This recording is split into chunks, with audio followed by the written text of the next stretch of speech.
Damos comienzo hoy a la tercera parte del catecismo, la que corresponde a la vida en Cristo.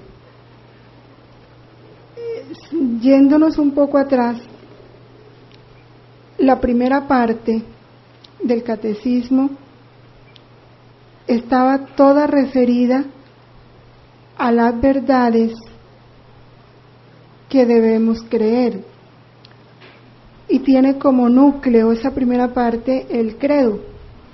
Es donde nosotros damos razón de lo que creemos. La segunda parte del catecismo comprende lo que es la liturgia, la celebración de los sacramentos, a través de los cuales nosotros recibimos los bienes en los que creemos, toda esa vida divina. Y esta tercera parte va al actuar, eso que creemos y eso que recibimos en los sacramentos, tenemos que hacerlo vida. Tiene que transparentarse en nuestros actos, porque la razón de lo que creemos y el objetivo de lo que recibimos es para vivir como Cristo vivió. Es transformarnos en Cristo. Y ya esta tercera parte culmina con la oración. Decimos, ¿por qué la oración en el actuar? Porque la oración es una vida y nuestra vida toda tiene que volverse oración. O sea, un acto permanente de intimidad y de diálogo amoroso con Dios. Por eso el catecismo concluye, entonces vamos nosotros a entrar a meditar en esa vida en Cristo.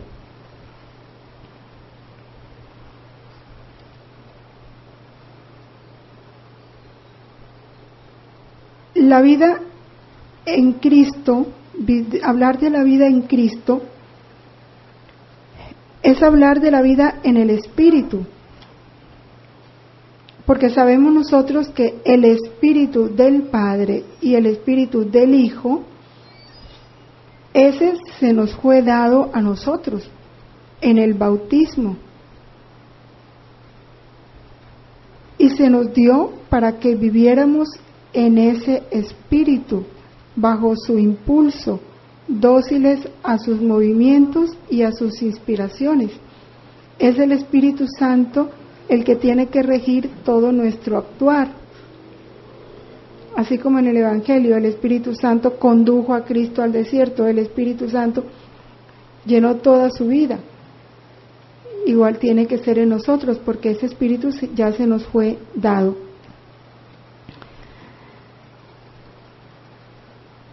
Entonces inicia esta tercera parte en el numeral 1691, dándonos una orden, ¿sí? Es un imperativo. Cristiano, reconoce tu dignidad. Recuerda a qué cabeza perteneces y de qué cuerpo eres miembro. Y ese imperativo con el que el catecismo inicia esta tercera parte es el fundamento de todo lo otro que vamos a ver. Reconoce tu dignidad. La tenemos, pero tenemos que reconocerla. Es decir, tenerla presente y vivir conforme a ella. Y ese reconocer se da si nosotros tenemos bien presente a qué cabeza perteneces ¿Y de qué cuerpo eres miembro? ¿Por qué? Porque el solo yo ponerme a pensar a qué cabeza pertenezco, ya me ayuda, por lo menos me ayuda a ponerme en mi puesto. Porque si pertenezco a una cabeza, ya yo no soy la cabeza. ¿Ya? ¿Quién dirige el cuerpo? La cabeza. El cuerpo, todo el cuerpo es dirigido por la cabeza. Yo soy un miembro, no más. Formo parte de un conjunto, no estoy solo. Y el recordar eso, pues por lo menos nos hace sentir el deseo de ser dóciles a la cabeza, de saber que estamos gobernados por Cristo, y de allí se desprenderá todo un actuar verdaderamente cristiano. Porque el desconocimiento y el olvido de esto es lo que tiene el mundo como lo tiene. El hombre se ha creído que él es la cabeza, que él es el que dirige, que él es el que determina, que él es el que manda. No se sabe miembro de un cuerpo y ha desorganizado y casi que no destruido, porque a Cristo nadie lo destruye, pero sí tiene a la iglesia en un desorden impresionante. Pero por lo menos si cada uno en su vida vamos reconociendo esto, por lo menos empieza a nacer el deseo de ser dóciles y de portarnos como miembros, no como cabeza.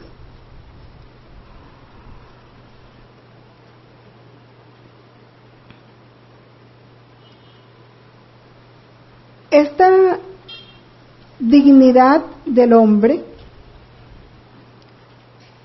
¿en dónde radica? Ya lo sabemos todos y lo veíamos cuando estudiamos en la creación la parte del hombre, en nuestra condición de ser imagen y semejanza de Dios. Ahí está, ¿no? Y como para entender bien en la práctica qué es el nosotros reconocer esta dignidad, es contemplar a Cristo. ¿Por qué? Lo que nos dice el numeral 1693, ¿no? El nuevo Adán, Cristo como nuevo Adán, ¿qué hizo? Vino a vivir como el hombre debió haber vivido. Cristo abrazó en sí a toda la humanidad. Como nos lo decía el Padre en una charla, como si toda la humanidad Dios la hubiera concentrado en una única humanidad, Cristo. Y esa humanidad de Cristo encerró la humanidad de todos nosotros. Todos los hombres están allí. Él vivió la vida de todos nosotros y la vivió como nosotros debemos vivirla. Por eso es el nuevo Adán. Entonces, contemplar, si yo quiero vivir mi dignidad, ¿cómo vivió Cristo? Primero, hizo siempre lo que agradaba al Padre.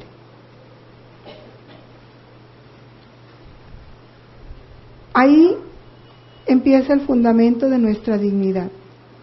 Ser dignos en el lenguaje cristiano es vivir como Cristo vivió. ¿Cómo vivió Cristo? Primero, haciendo siempre, ese siempre es muy importante para nosotros, por lo menos es a donde debemos caminar, lo que agradaba al Padre.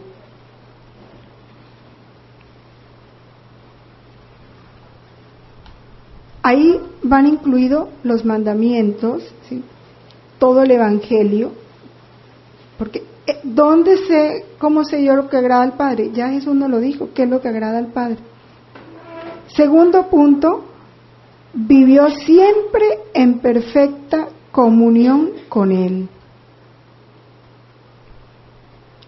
Y aquí está esa oración, esa vida de oración que no es otra que de intimidad y de diálogo permanente con Dios. Recordemos el numeral en el que siempre insistimos, el número 27. El hombre ha sido llamado desde su nacimiento a un diálogo con Dios, a un diálogo permanente con Dios. Y ese diálogo es oración. Y Cristo vivió así, en una íntima, una perfecta comunión con el Padre. Todo esto va dentro de este obrar. Por eso sus discípulos estamos invitados a vivir bajo la mirada del Padre, que ve en lo secreto, para ser perfectos como el Padre es perfecto. Al habernos Cristo puesto en su misma vida esta meta para nosotros, porque Él la vivió y Él es nuestro modelo, lo dice el catecismo también, no solo se puso como modelo, sino que nos dejó los medios para nosotros llegar allá. Nos incorporó a Él por el bautismo, ¿sí? Que eso ya es bien importante, ese incorporarnos por el bautismo, o sea, nos mete en Él. Ahí empezamos a ser miembros y ahí Él empieza a ser nuestra cabeza. Por eso el bautizado no se pertenece a sí mismo, le pertenece a Cristo, porque Él es la cabeza. Habiéndonos incorporado a Él, nos da su misma vida, nos comunica su misma vida, que Él a través de los sacramentos nos da su espíritu,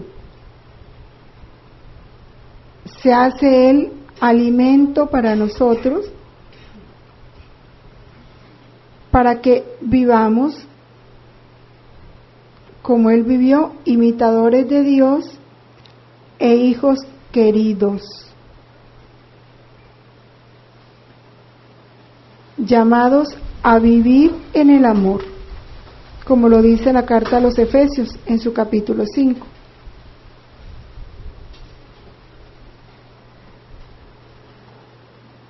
Esa es la vida en Cristo, ¿sí? Y hay un elemento muy importante que Cristo nos lo da en el Evangelio, y que a lo largo de la introducción a esta tercera parte la vamos a tener muy presente. Recuerden cuando Cristo habla de dos caminos, ¿sí? El camino que lleva a la vida y el camino que lleva a la perdición. El camino que lleva a la perdición es ancho, lleno de comodidades, de placeres, y el camino que lleva a la vida es estrecho. Al hombre le toca decidir por cuál camino quiere seguir.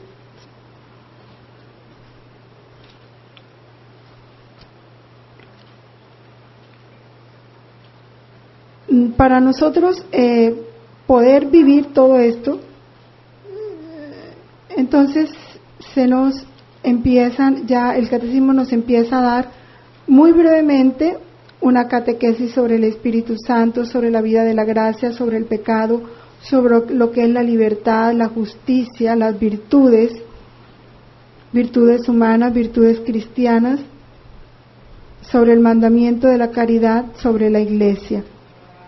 Y ya en manera muy amplia nos presenta uno por uno todos los mandamientos, que los vamos a estudiar también ampliamente. Hoy confiamos en que alcancemos a ver estos puntos de esa primera parte. Tiene 2 capítulos, vamos a ver el primero.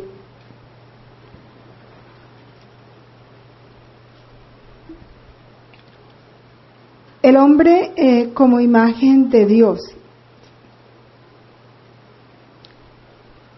Ya habíamos visto cómo en Cristo se restaura, ¿no?, esa imagen y semejanza perdida por el pecado original.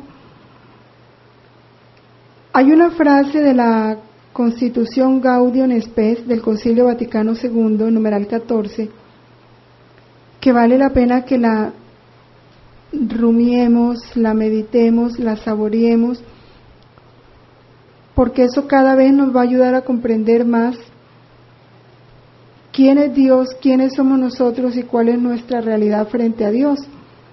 Dice, la persona humana es la única criatura en la tierra a la que Dios ha amado por sí misma.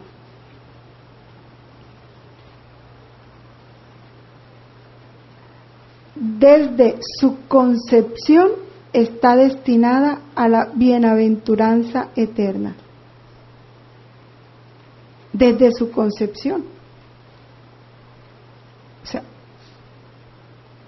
y esto nos tiene que abrir un panorama enorme, porque sabemos que en el momento de la concepción Dios directamente crea el alma. ¿Sí? O sea, salimos del seno de Dios y salimos para empezar a participar desde ese momento de su bienaventuranza eterna, de su felicidad,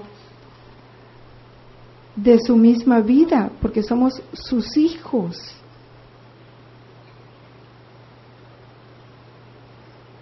Ese es el plan de Dios desde siempre. Y esto tenemos que conocerlo, porque si esto no se ha dado, no es por Dios, es por el hombre, porque no conocemos el querer de Dios, su voluntad, y mucho menos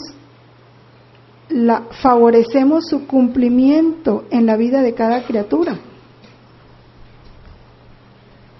En el caso de los padres, en la vida de ese hijo que ha sido concebido, es irlo entendiendo para irlo asumiendo e irlo viviendo.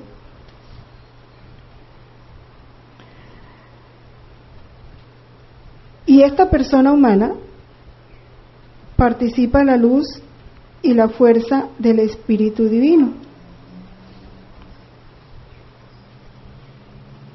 Porque Dios es hijo de Dios, es imagen y semejanza de Dios, ha sido creado en Dios y para Dios. Dios manda a cada hijo con el paquete completo de luces, de gracias, de bendiciones, de todo. Viene completico para que sea eternamente feliz. Y digo que en la meditación de esto se desprende todo, porque aquí encontrarán los papás la importancia de bautizarlo lo más pronto, de cultivar esa vida divina que recibe, de llenarlo del conocimiento de Dios, de todo lo que se da ahí.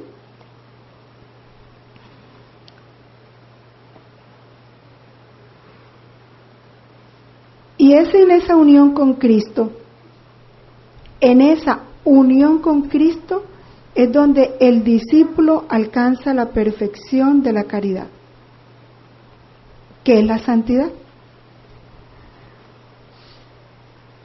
Porque entonces, ¿cuál es el objetivo de una vida cristiana? La unión con Cristo. Fue incorporado a Cristo para vivir unido a Cristo y para ser otro Cristo. Porque si es miembro del cuerpo de Cristo, Él es Cristo. ¿Sí? Tú coges una parte de tu cuerpo y esa parte de tu cuerpo eres tú. ¿Sí? Tiene tu sangre, tus células, eres tú mismo. Si nosotros somos miembros del cuerpo de Cristo, pues somos Cristo. eso está claro, pues no lo podemos olvidar. Y si soy miembro de su cuerpo, tengo que vivir unido a Cristo. El no vivir unido a Cristo, estoy fuera de lo que me toca. Es como cuando tú desprendes un miembro de tu cuerpo, ya ese miembro pierde importancia, por eso tienen que enterrarlo. Porque la importancia, la grandeza, la utilidad del miembro está en el cuerpo. Unido al cuerpo, separado del cuerpo, no sirve. Y por eso, nuestro vivir en Cristo. Y ese vivir en Cristo tiene un objetivo, ya lo decíamos. El hombre desde su concepción, Dios lo crea para la bienaventuranza. Nuestra vocación,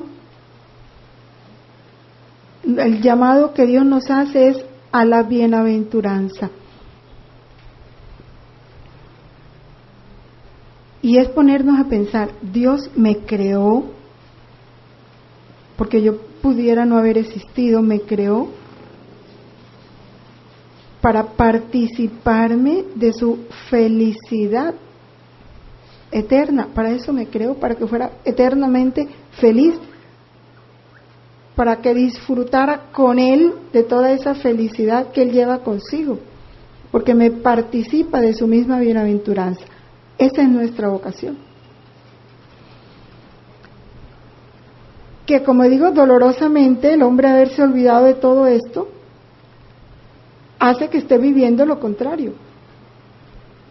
¿Por qué tanta infelicidad? ¿Por qué tanta amargura? ¿Por qué tanta violencia? ¿Por qué? Porque los miembros se han separado de la cabeza. Porque no quieren reconocer a Cristo como cabeza, ni han querido reconocer su condición de miembros. Por lo tanto, el hombre ha perdido su dignidad y ha llegado a lo más bajo. Aún por debajo del animal se ha puesto el mismo hombre, porque ha perdido su dignidad, su verdadera dignidad. ¿Qué son las bienaventuranzas? Recordemos el capítulo 5 del Evangelio de San Mateo, ¿no? Bienaventurados los pobres de espíritu, porque de ellos es el reino de los cielos. Bienaventurados los mansos, porque poseerán la tierra. Bienaventurados los que lloran, porque serán consolados. Y todas las demás bienaventuranzas, ¿no? Cada bienaventuranza dibuja o perfila a Cristo. Al mismo tiempo, ¿por qué? Porque cada bienaventuranza fue vivida por Jesús plenamente, y por Jesús y por María. Y fue vivida por ellos para expresar con su vida a lo que nosotros estamos llamados. Y entonces en el numeral 1717 el catecismo lo expresa de una manera muy especial que vale la pena que nos detengamos ahí. Las bienaventuranzas expresan la vocación de los fieles,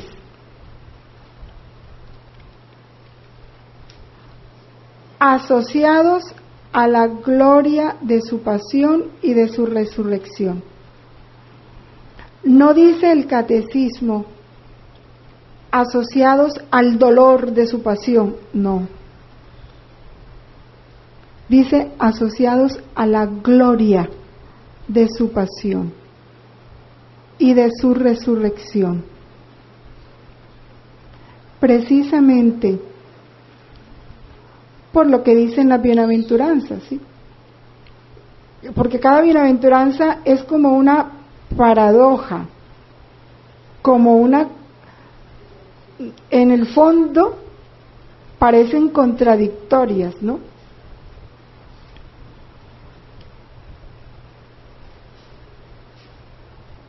Porque feliz el que llora, feliz el que es perseguido, bienaventurado cuando te injurien y te maldigan por mi nombre, ¿no? O sea, ¿dónde, como quien dice, tu felicidad está en ser pobre de espíritu?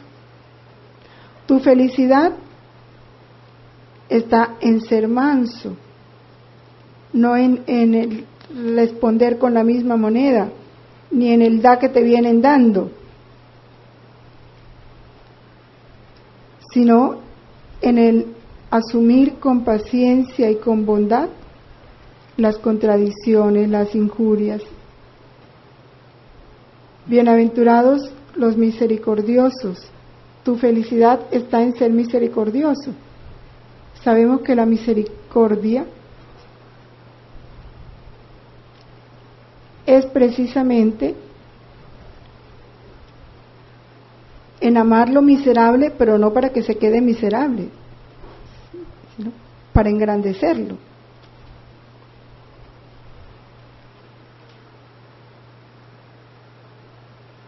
Y así cada una, ¿no?, de las bienaventuranzas. Son promesas paradójicas, dice el Catecismo, que sostienen la esperanza en las tribulaciones. Le anuncian todas las bendiciones y las recompensas que le trae la participación en la gloria de la pasión de Cristo y en su resurrección. Quedan inauguradas en la vida de la Virgen María y de todos los santos.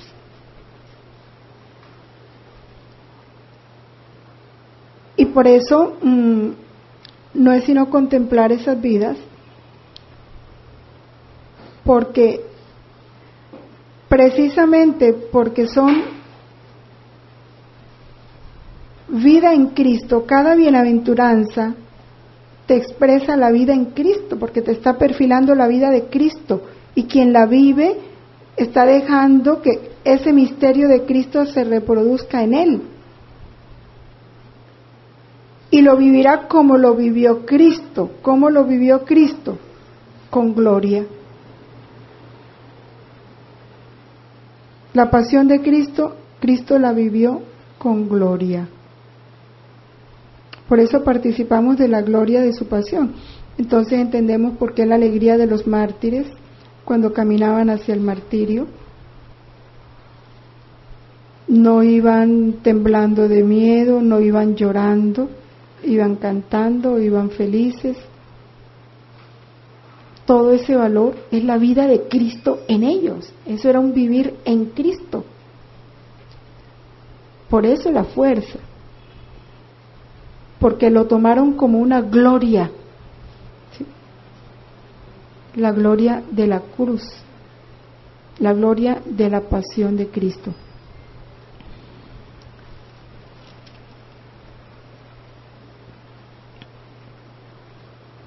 Las bienaventuranzas entonces nos enseñan ese fin del hombre, porque expresan ese deseo de felicidad que Dios puso en el corazón del hombre.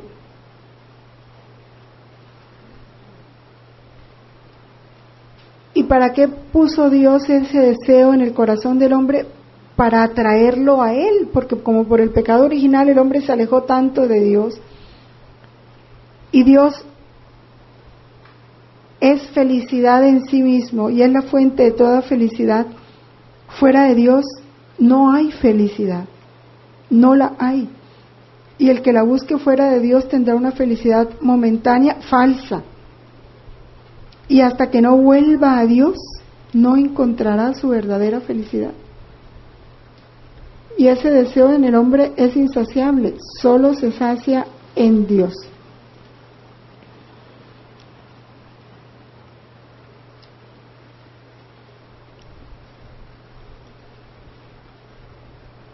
Y contemplar las bienaventuranzas, pues en ellas contemplamos lo que es el reino de Dios.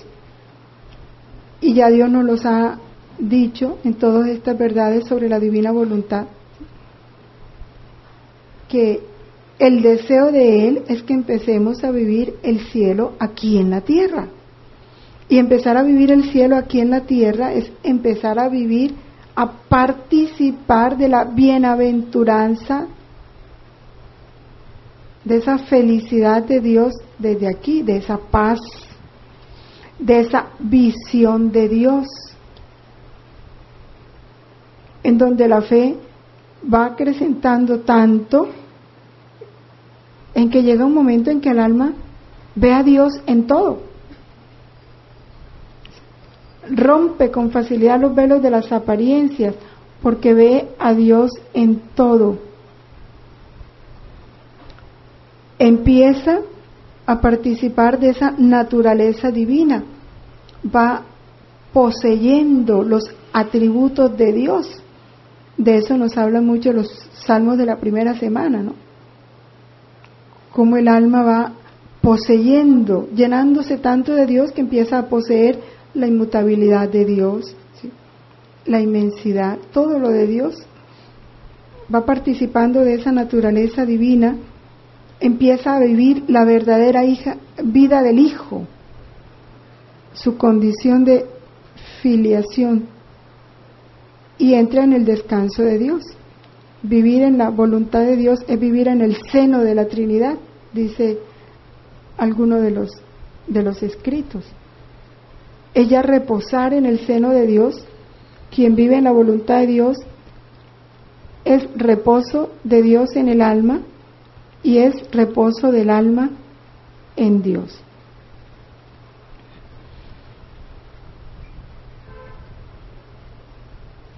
Estas bienaventuranzas, como todo lo de Dios, son don. Dios las comunica al alma, porque pertenecen a la vida sobrenatural. Y algo muy importante que tienen las bienaventuranzas, y es que nos colocan, para uno vivir las bienaventuranzas, tiene que tomar decisiones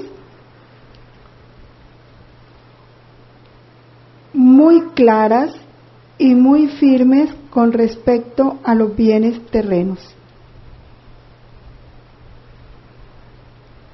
Bienaventurados los pobres de espíritu. Eso ya implica una renuncia a todo lo que para el hombre puede ser riqueza. La única riqueza para el hombre tiene que ser Dios, todo lo demás desaparecer. Fama, dinero, buen nombre, poder. El pobre de espíritu tiene que renunciar a todo eso.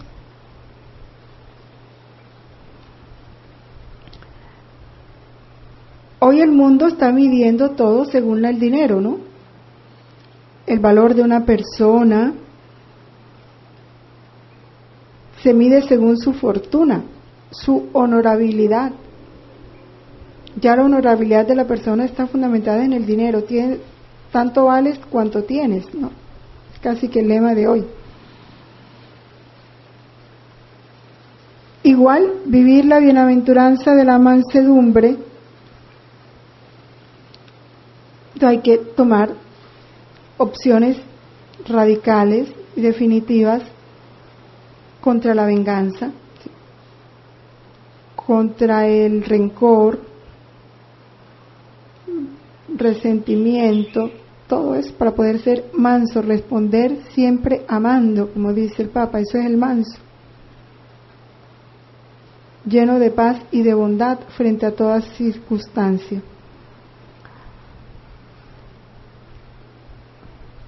Y nos ayuda a desprendernos de todo lo que son bienes terrenos, para que quede en el corazón un único bien, una única riqueza, que es Dios.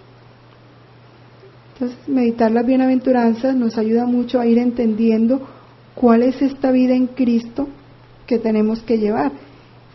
Y que ya, yo digo, en la medida en que nosotros vamos meditando estos capítulos del Catecismo, de esta tercera parte, tenemos que disponernos con la gracia de Dios, porque sin Él no podemos nada, pero por lo menos que nosotros haya un quiero querer de vivir esto, porque ya hemos meditado todo lo del credo. Ya tenemos muy claro dónde vamos a encontrar la fuerza y la gracia y las luces para vivir eso, esas de lo que damos razón en el credo. Entonces ya se trata de poner por obra, ¿no?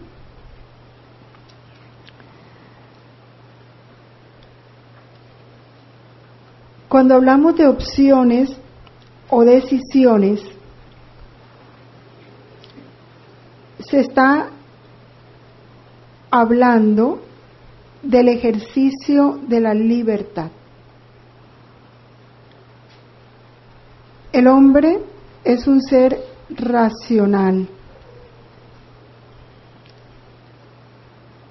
y es un ser libre. El libro del Eclesiástico, en el capítulo 15, el versículo 14, dice: quiso Dios dejar al hombre en manos de su propia decisión. El capítulo habla algo más largo y es importante que lo leamos.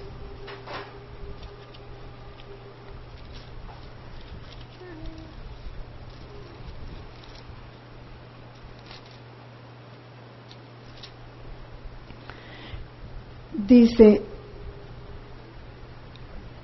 Dios hizo al hombre desde el principio y le dejó en manos de su albedrío, o sea, de su propia decisión. Si tú quieres, puedes guardar sus mandamientos, y es de sabios hacer su voluntad.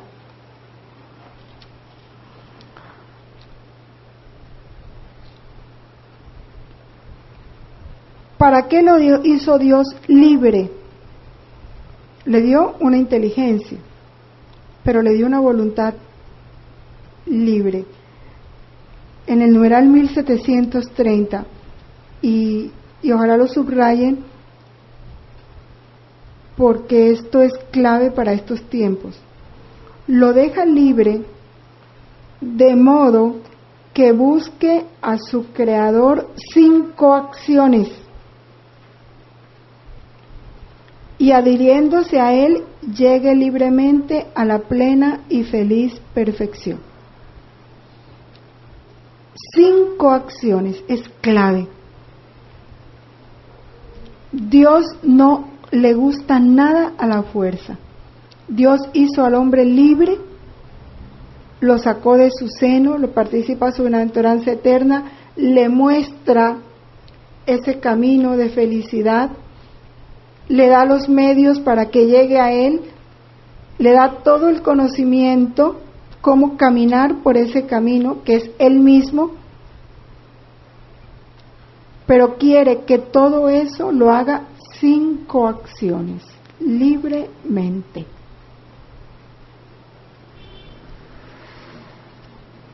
Y este don de la libertad es muy importante, porque va unido a la responsabilidad.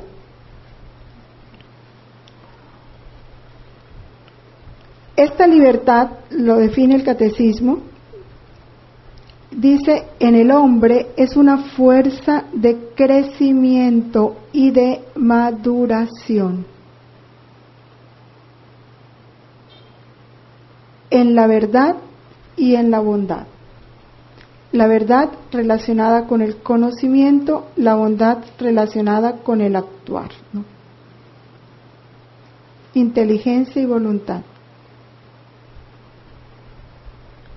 La libertad alcanza su perfección cuando está ordenada a Dios, que es nuestra bienaventuranza, nuestra única felicidad.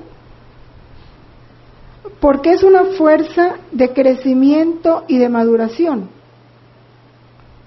Tenemos que volver a la creación, al paraíso. El hombre fue creado libre, y con esa libertad, ese orden interior que Dios puso en él, entonces una libertad perfecta como salió de las manos de Dios, ¿sí?, iba a estar siempre inclinada al bien. Y en la medida en que iba creciendo en el conocimiento de Dios y en ese amor a Dios, pues iba perfeccionándose. Porque Dios siempre hizo al hombre susceptible de perfeccionamiento, para que lo buscara él sin coacciones. Viene la prueba y el hombre cae, desobedece. Queda esa voluntad enferma, dañada, inclinada al mal.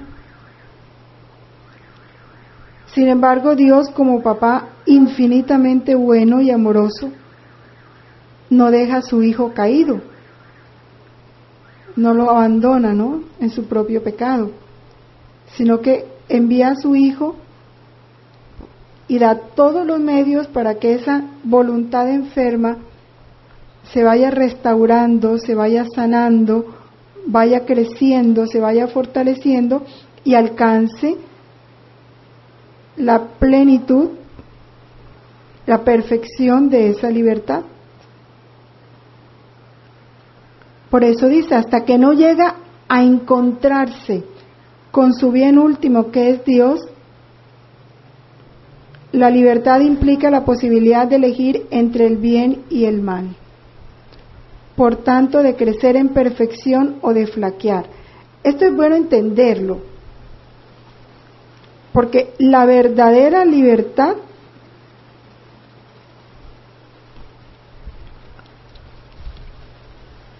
es la capacidad de ordenarnos siempre al bien. Esa es la verdadera libertad, ¿sí?, de ir creciendo y madurando en la verdad y en la bondad. Esa es la verdadera libertad. Es una fuerza de crecimiento y maduración.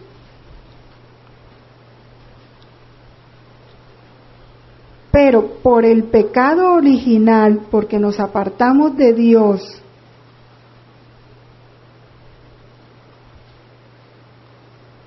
entonces la libertad se tornó en esa posibilidad de escoger entre el bien y el mal.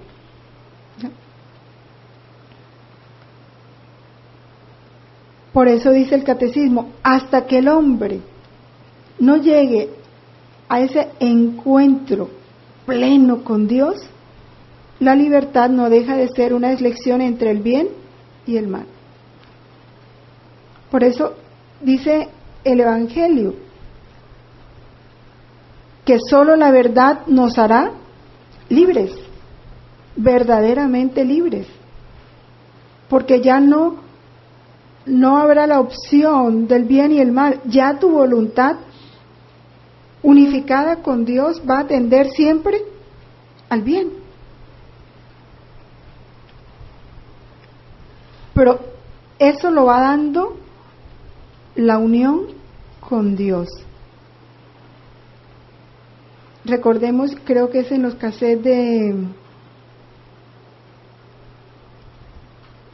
El espíritu de la verdad y la mentira, me parece que es en esos, o no sé si en las homilías cuaresmales, no, ya no recuerdo bien, pero el padre explica eso.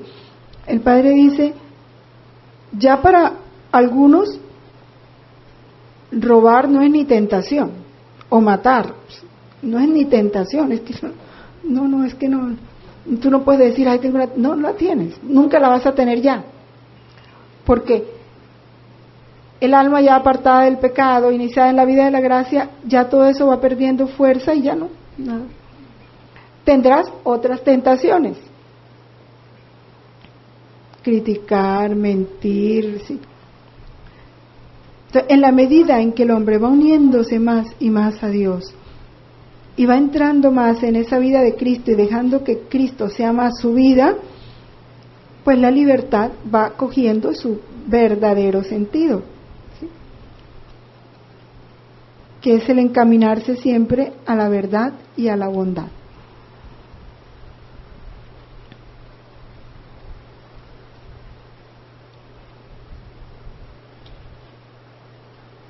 Por eso, todo pecado, toda elección del mal, desobediencia, injurias, agravios, crítica, todo lo que sea, toda elección del mal es un abuso de la libertad y conduce a la esclavitud del pecado. Podemos confrontarlo en la carta a los Romanos, en el capítulo 6, versículo 17.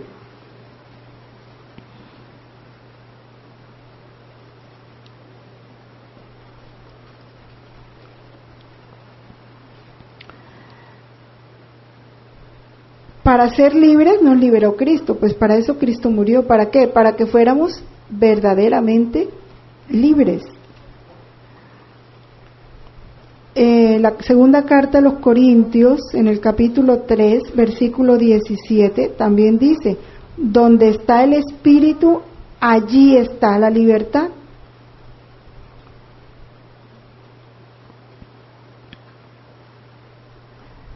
Y la carta a los Romanos, en el capítulo 8, versículo 21, también nos habla: ya desde ahora nos gloriamos de la libertad de los hijos de Dios.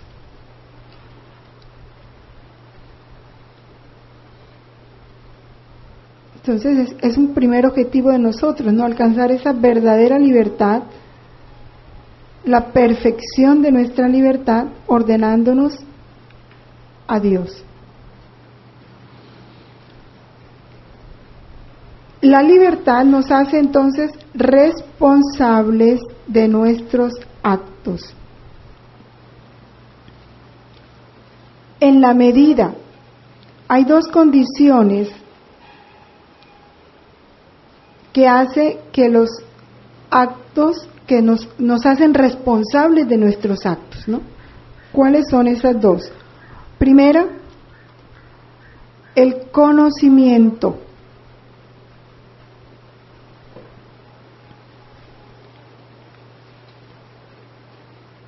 O sea, la razón. Nosotros tenemos conocimiento de las cosas,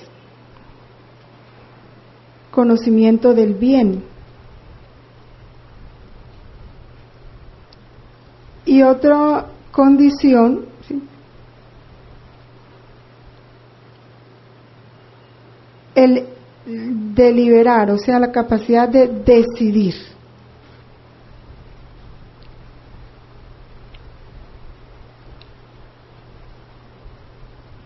Esas dos condiciones hacen que nosotros seamos responsables de un acto. Por el contrario, cuando eso no lo hay, entonces quita o disminuye la responsabilidad de nuestros actos, por lo menos la ignorancia o la inadvertencia. La persona no tenía conocimiento de que eso no se podía hacer. La violencia y el temor. La ignorancia y la inadvertencia forman parte del conocimiento, ¿no? No había el suficiente conocimiento, entonces eso no se hace tan responsable. O por el contrario, la violencia y el temor van contra la posibilidad de deliberar, de decidir, ¿sí?, sino que te obligaron. Tú no lo querías, pero te obligaron. Entonces ya eso va quitando responsabilidad a los actos. Pero todo acto directamente querido es imputable a su autor, o sea, le toca a él responder por él.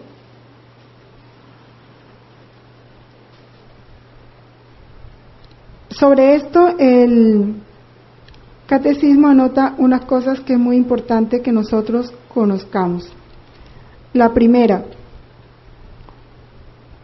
una acción, está en el numeral 1736, una acción puede ser indirectamente voluntaria. Fíjense cómo dice, indirectamente voluntaria, cuando resulta de una negligencia respecto a lo que se habría debido conocer o hacer. Y sobre esto habla el primer mandamiento, ¿no? Es bueno entender esto, que es cuando habla de la ignorancia voluntaria o culposa. Negligencia respecto de lo que se habría debido conocer o hacer.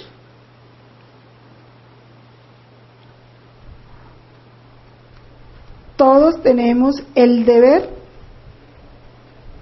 por el primer mandamiento, de conocer las verdades de nuestra religión. Es deber de todo católico estudiar el catecismo. Ya un mayor de edad no puede echar la culpa que en el colegio no me lo enseñaron, que mi papá no me lo dijo, que el profesor no me lo enseñó, que yo no lo sabía. No puede decir eso. ¿Por qué? Porque ya el estudiar el catecismo es un deber. El conocer las enseñanzas de la Iglesia es un deber. Supongamos, ustedes de pronto oyen hablar en este tiempo que se está hablando tanto de los embriones congelados. Bueno, ¿qué dice la Iglesia sobre eso? Yo tengo obligación de informarme. ¿Cuál es el pensamiento de la Iglesia sobre eso? ¿Cuál es la posición de la Iglesia sobre eso? Yo no puedo decir, no, es que yo no sabía. Porque no lo sé por negligente. Porque no hice lo que tenía que hacer. O una persona que se pone a conducir sin conocer las señales de tránsito. Todo eso se hace responsable, comete faltas por ignorancia, pero una ignorancia culpable.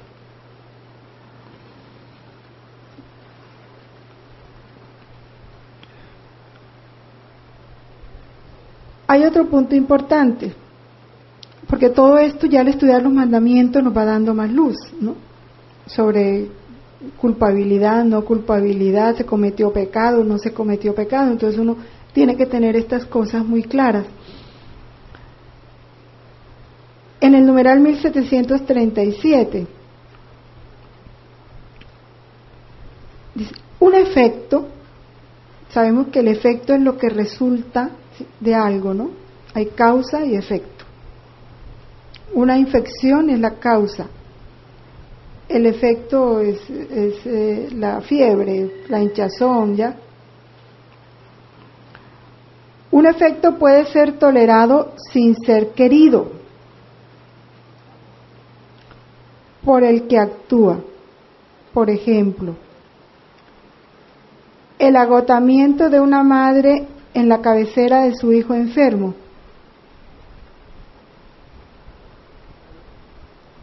Puede decirse que la madre está atentando contra su salud, ¿no? Porque le tocó pasar muchas noches al pie de la cama del hijo, no pudo dormir, se agotó, tuvieron que... Entonces, no que ella es culpable, no, el efecto, ese efecto de no poder cuidar su salud, no le es imputable, o sea, no se le hace responsable de eso, porque no ha sido querido como fin. Ella no dejó de dormir para enfermarse, no. La situación de su hijo la puso en esas condiciones, pero ese no fue el fin con el cual ella quedó sin dormir,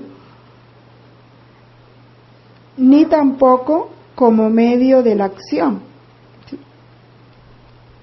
Tampoco tomó la enfermedad del hijo como un medio para poder lograr ella agotarse.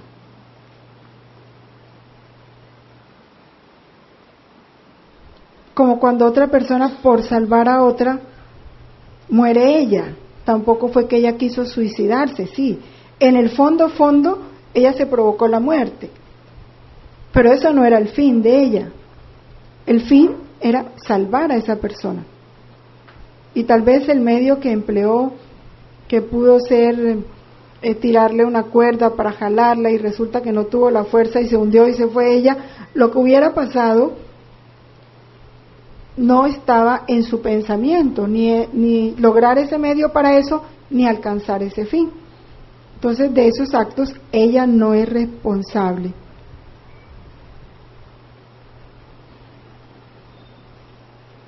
Igual, el médico que en un parto de alto riesgo, su intención debe ser salvar a los dos. Y tiene que hacer todo lo posible por salvar a los dos.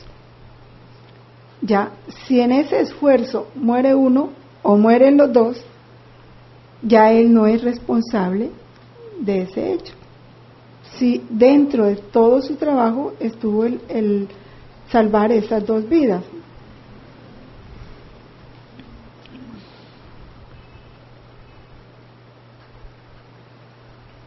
Para que el efecto malo sea imputable, es preciso que sea previsible, o sea, que lo hayas previsto. Es que si yo hago esto, entonces me pasa esto. Entonces, si ya lo previste y lo tienes claro, ¿por qué lo vas a hacer? Trata de evitarlo de cualquier manera. Si ya tú sabes que no puedes trasnochar porque acabas de salir de una operación y el médico te puso advertencia y te dijo, esto, si usted hace esto y esto le pasa, y se te enferma un hijo, bueno, mira a ver cómo lo solucionas, habla con tus familiares, quién te reemplaza, ¿sí? Pero si ya tú sabes eso, tienes que buscar los medios de evitarlo, porque ya sabes lo que te va a pasar. Otra cosa es que te pase, pero no lo previste. ¿No? ¿Sí quedó claro esa parte, no?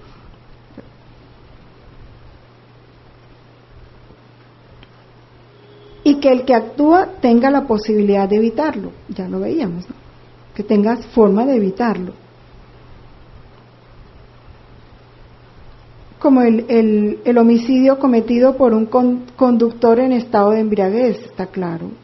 Todo el mundo sabe que cuando conduce en estado de embriaguez, pues su cuerpo se descontrola, pierde los reflejos, la visión se le hace difícil. Si conduce, se expone a matar a una persona, a cometer un accidente. Si ya lo sabe, ¿para qué lo hace? Si haciéndolo comete el acto, es culpable. ¿No? Toda persona humana tiene el derecho natural de ser reconocida como un ser libre y responsable. Y este numeral sí que es bien importante en estos tiempos, 1738. El derecho al ejercicio de la libertad es una exigencia inseparable de la dignidad de la persona humana, especialmente en materia moral y religiosa.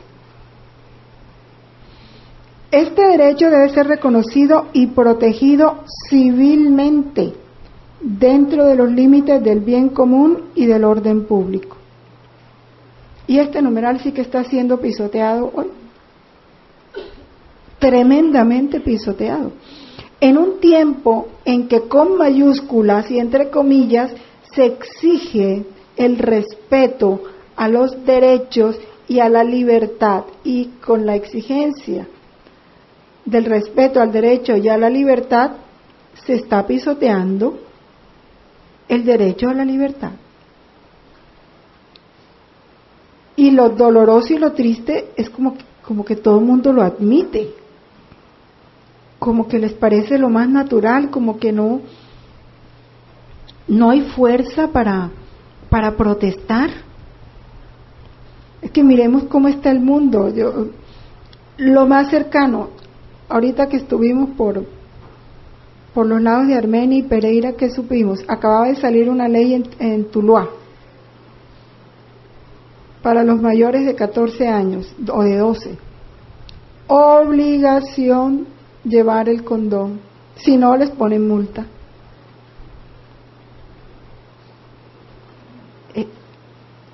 ¿Dónde está la libertad?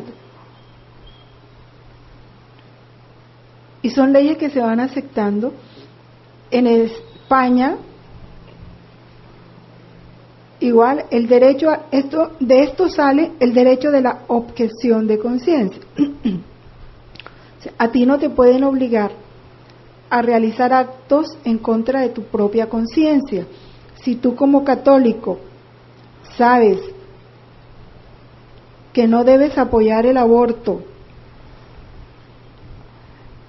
ni la unión de homosexuales, ni la adopción de niños por homosexuales, ni la eutanasia, ni nada que se oponga a la ley de Dios, y eres un profesional de la medicina o un juez o cualquier profesión en que te veas involucrado en alguno de esos casos, en todos los países existía ese derecho a la objeción de conciencia.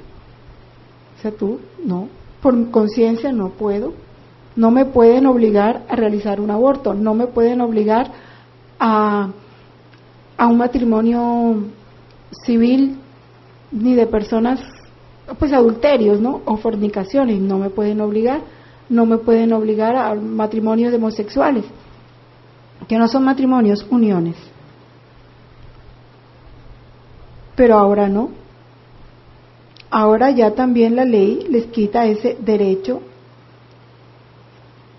y los obliga a realizar lo que va contra su conciencia, porque esto ya no se reconoce. Ya la libertad es para los que están apoyando el pecado o están realizando el pecado. Ellos sí hay que respetarles su libertad y sus derechos. Pero poca protesta hay en el mundo. Entonces, o no conocen esto, o no ejercen esto, o qué está pasando. Entonces, aquí viene la vida en Cristo. Bienaventurados los perseguidos por mi causa. Entonces, estamos dispuestos a vivir esa bienaventuranza. Lo que tenemos que preguntarnos, porque ya no está muy lejos, ¿no? No estamos muy lejos de eso. Entonces, las amenazas para la libertad, pues yo creo que es lo que estamos viviendo. La falsa idea de libertad, yo tengo derecho a decir y hacer lo que quiero. Eso es una mentira, eso es un error, eso no es libertad. El orden económico, político, cultural, que deben proteger este derecho, por el contrario, con demasiada frecuencia lo desconocen o lo violan, ¿sí? Sin embargo, el Espíritu Santo y toda la vida en Cristo nos va educando en esa libertad espiritual y nos va dando la fuerza para nosotros ser realmente libres como lo quiere Cristo. O sea, que ni siquiera el temor a la muerte o a perder un trabajo o a verme rechazado o despreciado por la sociedad, por mis familias, me lleve a mí, que sea yo tan libre que nada de eso me presione para hacer lo contrario a lo que sé que debo hacer. A esa es la libertad a la que tenemos que llegar. Entonces, vamos a tomar un breve descanso y volvemos. Gloria al Padre, al Hijo y al Espíritu Santo.